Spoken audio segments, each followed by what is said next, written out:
അയ്യോ ശിവൻ ചേട്ടൻ. നമ്മൾ ചുമക്കുന്ന ഭാരത്തിന്റെ ചേട്ടനാണോ ഇത് മുതലാളി? അതേടാ. വരുന്നത് വരട്ടെ മുതലാളി. മുമ്പോട്ട് വെച്ച കാൽ മുമ്പോട്ട് തന്നെ. അയാൾ കണ്ടുപിടിച്ച ഇതിനെ ഇവിടെ ഇട്ടിട്ട് ഓടാം. ചുമ്മാ ഇരടി.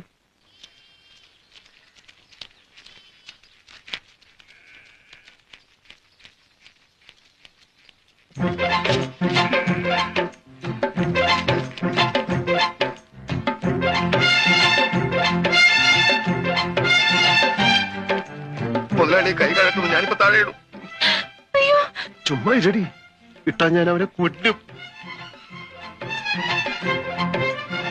മുതലാളി അയാൾ ഇപ്പോഴും പുറകെ ഉണ്ടോ? ഓടാ.